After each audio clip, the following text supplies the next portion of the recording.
मेरे साथ जो हैं उनके इंट्रोडक्शन में भी अगर मुझे 10-12 मिनट मिलते तो भी कम पड़ते, बट तो मुझे ऐसे ही लगता है कि उनका ही आशीर्वाद है जिससे मुझे मिला। मम्मी तो बहुत फूट फूट की रो पड़ी थी, उनको शायद डैडी की भी बहुत याद आ रही थी। मम्मी को देख के मुझे भी बहुत रोना आया, but that is what life is. अगर हम अपना सर नीचे करके आगे बढ़े लाइफ में, अपने काम में फोकस रहे, तो दुनिया आपका साथ देती है। एज अ टीनेजर मुझे एक्सेप्ट किया, as a young girl, as a woman, as a wife, as a mother. मैंने तो ट्रेलर देखा तो मुझे उसमें 3 चीज़ें लगी, रानी मुखर्जी, रानी मुखर्जी। आपको समझ में आएगा कि मैंने इस फिल्म को करने के लिए क्यों मैंने अपना योगदान दिया। करण मुझसे मिले, उनकी आंखों में, उनकी नरेशन में इतनी सच्चाई थी कि मुझे पता था कि आगे चलकर बहुत अच्छे डायरेक्टर बनेंगे और ये पिक्चर भी वो बहुत बखूबी से निभाएंगे। लेकिन उस मोड़ पे जब मुझे बोला गया था कि मेरी आवाज़ डब करनी है, तो मुझे यही लगा था कि उनका इंटेंशन जो है वो मुझे दुख पहुंचाने का नहीं है। रानी की आवाज़ इस कैरेक्टर के लिए शायद मैच नहीं कर रही। कुछ कुछ होता है। मैं करण ने वापस एक डिसीजन लिया जो कि एक फर्स्ट टाइम डायरेक्टर के लिए बहुत मुश्किल होता है। जब करण ने मुझे पूछा कि रानी आपने अपनी पहली पिक्चर डब की, मैंने बोला हाँ बिल्कुल। सुकून रहता है सोशल मीडिया पे ना हो। एब्सोल्युटली। मुझे तो हर मोड पे ऐसा लगता है कि जो इंसान को जो चीज़ करके खुशी मिले उनको वो करना चाहिए। जैसे सोशल मीडिया प्लेटफॉर्म बहुत ही एक I would say very powerful platform है। हमेशा मैं सोचती हूँ कि जिन जिन लोगों ने सोशल मीडिया से एक मकाम हासिल किए है, आई एब्सोल्युटली सल्यूट देम, क्योंकि एटलीस्ट वो घर पे बैठ के कुछ ना कर रहा हो, कुछ तो कर रहा है। तो आई थिंक वो बहुत इंपॉर्टेंट होता है। जय Siya Ram.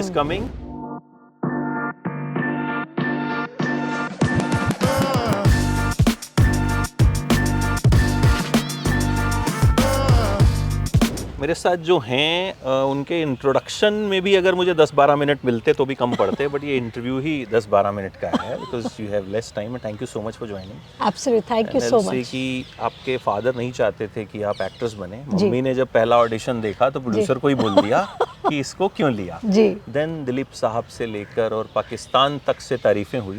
Then you know it's a very male dominated industry, ऐसा बोलते हैं। मुझे हालांकि ऐसा नहीं लगता। यहाँ पे दबंग, सिंघम है, and I think you are the only female actress जो मर्दानी है। जी।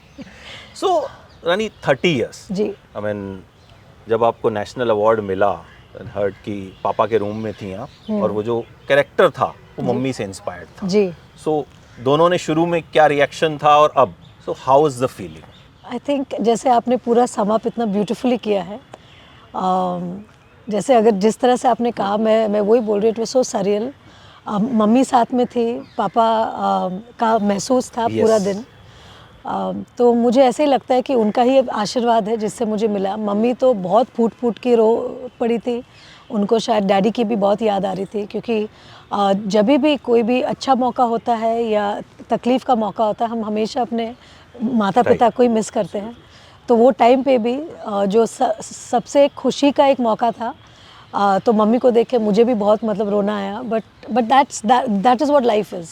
मतलब हमारी जो खूबसूरती है हमारे जीवन का वही है कि उतार चढ़ाव वो तो होते ही रहता है, बट जो इम्पॉर्टेंट चीज़ है कि we have to power through, and we have to believe in the power of goodness, we have to believe in the power of the almighty, and we have to believe कि अगर हम अपना sir नीचे करके आगे बढ़े life में, अपने काम में फोकस रहे, तो दुनिया आपका साथ देती है। जिस तरह से मेरे दर्शकों ने मेरा साथ दिया इतने सालों से, 30 सालों से, मुझे हर उस फेस पे मुझे एक्सेप्ट किया है। एज अ टीनेजर मुझे एक्सेप्ट किया, as a young girl, as a woman, as a wife, as a mother. मुझे हर मोड़ मेरे जीवन में उन्होंने मेरे फिल्मों के द्वारा मुझे इतना प्यार दिया, इतना सपोर्ट दिया कि मैं आज गर्व के साथ कह सकती हूँ कि मेरी जो परिवार है वो तो है, बट मेरा जो लार्जर परिवार है वो मेरे दर्शकों का है।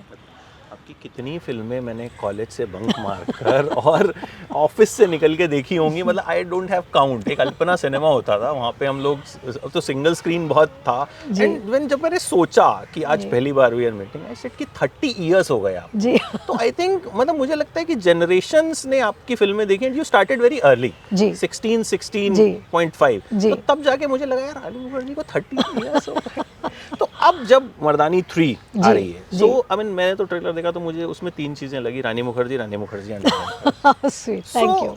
क्या यूएसपी इस बार होगी? Because if you are coming with the third instalment, there must be some shocking factor, there must be something जो थिएटर में जाके हम देखेंगे, बट जो लोग इंटरव्यू देख रहे हैं, जो अभी टिकट खरीदेंगे, जो इंटरव्यू देख रहे हैं, मैं उनको सिर्फ इतना ही बोलना चाहती हूँ कि आप लोग जाइए मर्दानी 3 के लिए, क्योंकि फिल्म में जो कहानी है वो जब आप देखेंगे आपको समझ में आएगा कि मैंने इस फिल्म को करने के लिए क्यों मैंने अपना योगदान दिया, क्योंकि बहुत ज़रूरी है कि हम ये चीज़ों के बारे में अवेयरनेस पैदा करें। और मर्दानी 3 ऐसी फिल्म है जो एम्पावरमेंट के साथ साथ ये अवेयरनेस भी क्रिएट करती है और एक मैसेज दे के जाती है। तो मेरे ख्याल से जो फिल्म देखने जाएंगे उनको मज़ा भी आएगा और वो कुछ एक सीख लेके भी जाएंगे।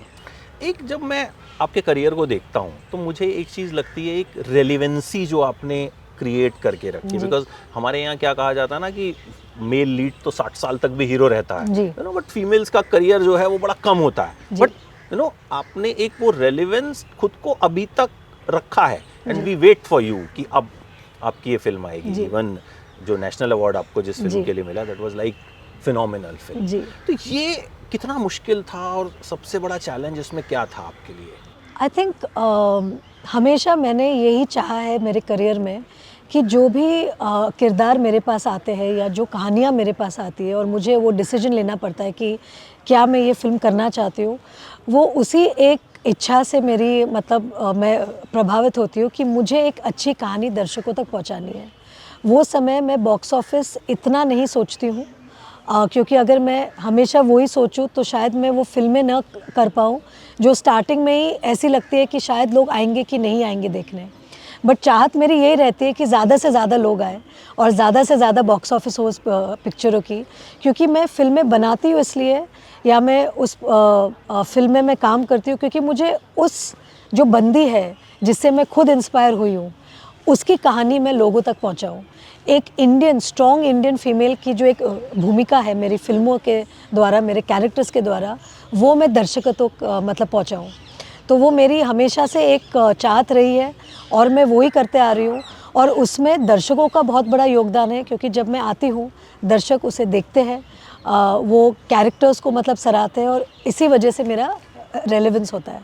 एक आपको लगता है आपका जो स्क्रिप्ट सिलेक्शन है, जैसे कुछ होता है 8 लोगों ने रिजेक्ट की थी, then you accepted, Ghulam also, I mean बहुत सारी ऐसी फिल्में थी जो रिजेक्ट हुई but Rani accepted, and those films you know मतलब कल्ट बन गई। आई मीन सक्सेस, एक बॉक्स ऑफिस सक्सेस एक अलग चीज़ होती है, बट आई थिंक वो फिल्में हमें, जैसे अभी मुझे मेरे कैमरा पर्सन ने बोला आदि ने कि मुझे तो टीना याद आ रही है। आपको देख के मतलब आप वैसे ही लगते हो जैसे मतलब मुझे लगता है कि 30 साल पहले लगते थे। How nice, thank you. ये जो एक सेंस होती है स्क्रिप्ट की कि यार मतलब अब जहाँ जब 8 लोगों ने रिजेक्ट की तो रानी को कैसे लगा कि मुझे तो ये करना चाहिए? आई थिंक मैं कभी भी ये नहीं देखती हूँ कि किसने क्या किया पहले। मैं हमेशा गो विथ माई इंस्टिंक्ट कि जब करण मुझसे मिले, उनकी आंखों में, उनकी नरेशन में इतनी सच्चाई थी कि मुझे पता था कि आगे चलकर बहुत अच्छे डायरेक्टर बनेंगे और ये पिक्चर भी वो बहुत बखूबी से निभाएंगे, क्योंकि हमेशा इंटेंट अच्छे होने चाहिए। अगर एक डायरेक्टर या एक प्रोड्यूसर एक फिल्म बना रहे हैं तो उनकी इंटेंट क्या है? शायद इंटेंट ये भी हो सकती है कि हम दर्शकों को बहुत हंसाए तो वो कॉमेडी फिल्म्स होती है, हम दर्शकों को मतलब रुलाए तो वो बहुत इमोशनल फिल्म होती है, हम दर्शकों को थ्रिल दे तो वो एक्शन फिल्म्स होती है। तो जो इंटेंशन है हर फिल्म मेकर की, वो हमेशा बहुत ऑनेस्ट होनी चाहिए। और आप देखेंगे जब भी एक डायरेक्टर ने ऑनेस्टली एक पिक्चर बनाई है, वो हमेशा दर्शक उसको सूंघ लेते हैं और उसी पिक्चर को वो हिट बनाते हैं।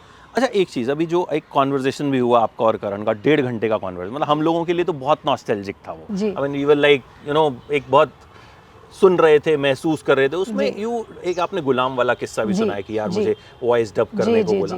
आपको कितने लोग ऐसे मिले, मतलब मैं उनमें से हूँ, जिन्होंने कहा होगा कि हमें आपकी आवाज़ ही सबसे अच्छी लगी? इवन मैंने जब देखा तो मुझे सिर्फ आपकी आवाज़ बहुत अपील की थी। ऐसे कितने आपको लोग मिले जिन्होंने कहा कि नहीं हमें तो आपकी आवाज़ ही सबसे अच्छी लगी थी, सबसे पहले जिस चीज़ ने ध्यान खींचा दैट वाज योर वॉइस? बहुत सारे लोगों ने। जैसे मैं कभी कभी जब देश के बाहर भी रहती हूँ और मैं अगर सड़क पे चल रही हूँ तो लोग शायद मुझे ना पहचाने, लेकिन मेरी आवाज़ सुन के पीछे से आ जाएंगे और बोलेंगे अरे आप तो ये है। हाँ।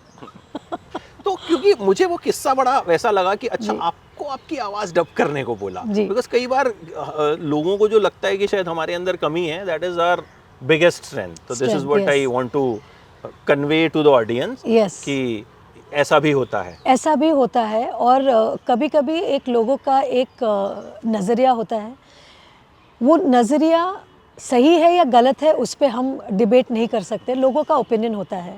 जैसे कोई लोगों का ओपिनियन होगा कि उनको इंटरव्यू अच्छी लगी, किसी का ओपिनियन होगा कि उनको इंटरव्यू नहीं अच्छी लगी, लेकिन हम सबको नहीं खुश कर सकते. लेकिन उस मोड़ पे जब मुझे बोला गया था कि मेरी आवाज़ डब करनी है, तो मुझे यही लगा था कि उनका इंटेंशन जो है वो मुझे दुख पहुंचाने का नहीं है.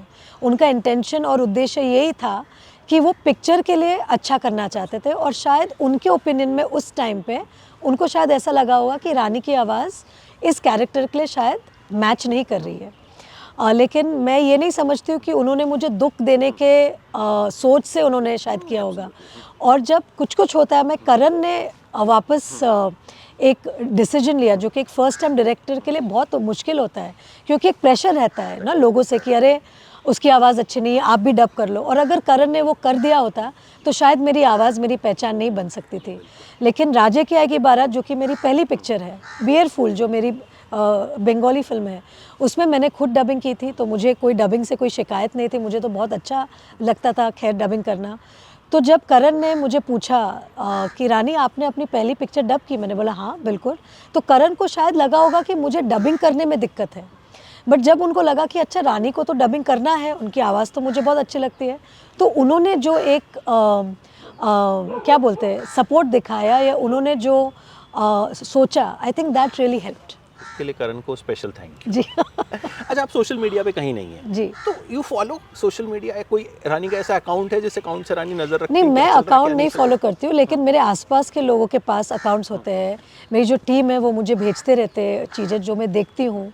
बहुत बार ऐसा होता है कि अगर मुझे इंटीरियर्स का कुछ मुझे मतलब कुछ देखना है या कुछ, तो मैं तभी भी थोड़ा सा यूज़ करती हूँ.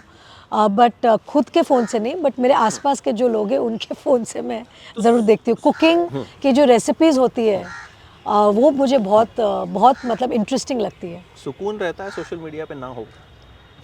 एब्सोल्युटली. मुझे तो हर मोड पे ऐसा लगता है कि जो इंसान को जो चीज़ करके खुशी मिले उनको वो करना चाहिए. जैसे सोशल मीडिया प्लेटफॉर्म बहुत ही एक I would say very powerful platform है कि आप अगर कुछ प्रचार करना चाहते हो, आप अगर कुछ अपनी वॉइस रखना चाहते हो, अपना कुछ एक नज़रिया बोलना मतलब देना चाहते हो कोई भी कॉज के लिए, I think social media platform बहुत ही ज़रूरी और इम्पॉर्टेंट प्लेटफॉर्म है. तो मैं हमेशा मैं सोचती हूँ कि जिन जिन लोगों ने सोशल मीडिया से एक मकाम हासिल किए, आई एब्सोल्युटली सल्यूट देम, क्योंकि it also takes a lot of effort to do what they are doing. मतलब ईजी नहीं है. जब हम रील्स भी देखते हैं या कुछ चीज़ें देखते हैं, वो आसान चीज़ नहीं होती. तो जो लोग करते हैं उसमें बहुत एफर्ट लगता है, तो वो भी एक बहुत अच्छी बात है. और मैं सोचती हूँ कि कोई भी ज़रिया इंसान को मिले अपना जीवन बेहतर करने के लिए या अपनी आर्थिक स्थिति अच्छा करने के लिए या एक फेम पाने के लिए, जो जिस ज़रिया अपनाता है, I would say hats off. क्योंकि एटलीस्ट वो घर पे बैठ के कुछ ना कर रहा हो, कुछ तो कर रहा है. तो आई थिंक वो बहुत इंपॉर्टेंट होता है. Thank you so much Rani. Thank time you. कम है and with the power of Bajrang Bali, Mardaani जय सिया राम. Is coming. और ये जय बजरंग by बली. chance हमें फ्रेम हम तो अंदर करने वाले थे इंटरव्यू, बट रानी सजेस्टेड कि इस फ्रेम पे करते हैं. नहीं, क्योंकि इनका आशीर्वाद होगा. बिल्कुल. और बस मैं चाहती हूँ कि बजरंग बली जी का मेरे ऊपर मतलब आशीर्वाद रहे और उनकी पावर से जितने सारे लोग हैं हिंदुस्तान के, वो मर्दानी को और भी ताकतवर बनाए और भी चलाए. Absolutely. And I Thank wish you. Mardaani 4 5 6 7 मैंने आती रहे, बिकॉज दिस इज मुझे ये बहुत खुशी होती है कि एक फीमेल लेड कैरेक्टर भी है जो कहीं ना कहीं मतलब जिसके पार्ट्स बन क्योंकि रहे हैं. जो फीमेल जो कॉप्स है जो यूनिफॉर्म में रहते हैं, आई थिंक उनकी कहानी सब दर्शकों तक आनी चाहिए. Because they are unsung heroes, but they are the real heroes of a country. So from 30th only in theatres. Yes. जाइए, रानी से मिलिए. एंड जो कि परसों है. जो कि परसों है. ठीक है, इंटरव्यू तो आज ही बाहर आ जाएगा. जी. Thank you so Thank much. you, मेरे thank पास तो you, बहुत thank सारे you. सवाल हैं आपसे मतलब हम लोग सक्सेस का करेंगे ना. Yes thank you so much. God willing, thank you.